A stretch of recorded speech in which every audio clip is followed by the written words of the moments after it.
Welcome to family kitchen. இன்றைக்கி நம்ம 10 நிமிஷத்தில் கார சட்னி செய்யலாம். எப்படி செய்யலான்றதை பார்க்கலாம் வாங்க. நான் 100 கிராம் சின்ன வெங்காயம் போட்டிருக்கேன், வரமிளகா 3 போட்டிருக்கேன், பூண்டு 4 போட்டிருக்கேன், 2 தக்காளி போட்டுக்கலாம். இதெல்லாம் போட்டு உப்பு போட்டு நல்லா வதக்கிடலாம்.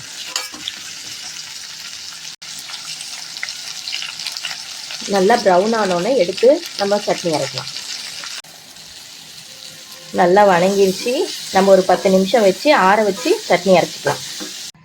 ஆறிடுச்சுங்க, ஜாரில் போட்டுடலாம்.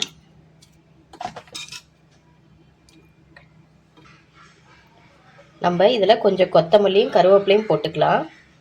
டேஸ்ட்டு சூப்பராக இருக்கும். சட்னி தாளிச்சிடலாங்க. அதுக்கு கொஞ்சோண்டு எண்ணெய் ஊற்றிடலாம்.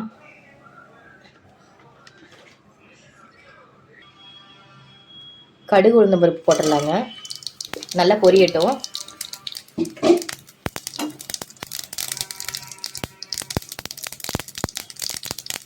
கருவேப்பிலை போட்டுடலாம். சட்னியில் ஊற்றிடலாங்க. சூப்பரான கார சட்னி ரெடி ஆயிடுச்சுங்க. செஞ்சு பாருங்கள், உங்களுக்கு ரொம்ப பிடிக்கும். உங்களுக்கு பிடிச்சிருந்தால் லைக் பண்ணுங்கள், ஷேர் பண்ணுங்கள், சப்ஸ்கிரைப் பண்ணுங்கள்.